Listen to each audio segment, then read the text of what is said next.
TV Somanathan, Secretary Economic Affairs, Sri Ajay Seth, Secretary Deepam, Sri Tuhinkant Pandey, Secretary Revenue, Sri Sanjay Malhotra, Secretary Financial Services, Sri Vivek Joshi, Chief Economic Advisor, Sri V. Anant Nageshwaran. I welcome you all to this press conference. Friends, first the Honorable Minister will give her opening remarks. Thereafter, we will be taking questions from you. Before I request the Honorable Minister, I must request you all to please follow the norm of organization, one person, one question, please. Don't club too many questions together. That will help us give opportunity to friends. With this, I request Honorable Minister of Finance to proceed. Please begin the opening remarks.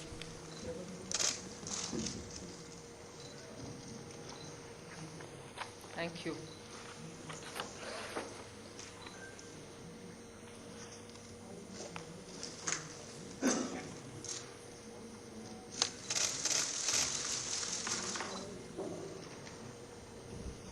Good evening, and thank you for being here now after the budget has been laid on the table of the House. As opening remark, I'll just give a few indications of what has been highlighted in the budget. Broadly, I think the four emphasis points are on empowering women, giving a lot more attention to the SHG groups which are in the rural areas, trying to scale them up, give them the opportunity to brand and produce and also market their products in a far more scaled up and professional manner. Emphasis on tourism and training of youth for readying themselves for tourism. Specific action for 50 destinations where comprehensive tourism action plans will be introduced. Then what is being called as PM Vikas, looking at Vishwakarma, people who create things, make things out of their hands using tools. In some states they are called Vishwakarmas, in some other states some castes are referred to as Vishwakarma, but what we mean here is to cover all those artisans and craftspeople who do things with their hands using some tools, so not specifically only to some particular communities, but to all who create the soft power of India through their craftsmanship.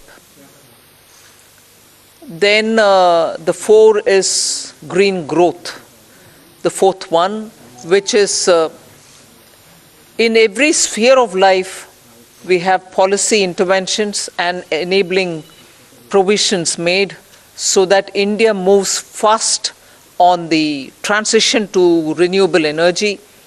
The investments made for hydrogen mission, renewable energy transitional facilities which we need, natural gas, and also looking at biogas, also evacuation of power from renewable energy sources located in Ladakh to the rest of the country. So those are four highlights which I'd like you to go back to see the scale in which we are approaching these issues and the impact that it will have on large sections of India's population. Then, of course, I gave 7 priorities, which began with talking about inclusive growth, investments in infrastructure, also reaching the last mile so that those who are still left without a house or a sanitary facility or a road which is reaching them, and so on. So the last mile, reaching the last mile for those who desperately need that kind of a link are all being covered. Then we are also looking at a very futuristic fintech financial sector for which we have brought in some specific ideas. We are looking at also improving the industrialization of this country where people will be trained for Industrial Revolution 4.0, which means they're going to be trained for AI, IoT, using Web3 in other words. So training manpower to ready themselves for industries which are rapidly becoming industrialized in the Web3 context. Then digital economy, unleashing the digital power of India in various walks of life, setting up an artificial intelligence research center, center for excellence. So all these are in part A. There's a lot of increase in the agriculture credit availability, 20 lakhs being made available for agriculture credit. Also a sub-scheme under the PM Matsya Sampada Yojana, making sure that people living in the coastal areas are going to benefit from it, fishermen are going to benefit from it. Now, if largely the Part A has looked at these, Part B has aimed at rationalizing the customs duties, also making sure personal income tax, after a very long time, has had substantial changes which will benefit the middle class. And also because this country has been waiting for direct taxation to be simplified, also waiting for direct taxation to be a lot more easy in compliance, and therefore the new taxation regime that we brought in for direct taxation 2-3 years ago has now got greater incentives, greater attraction, so that people can unhesitatingly move from the old to the new.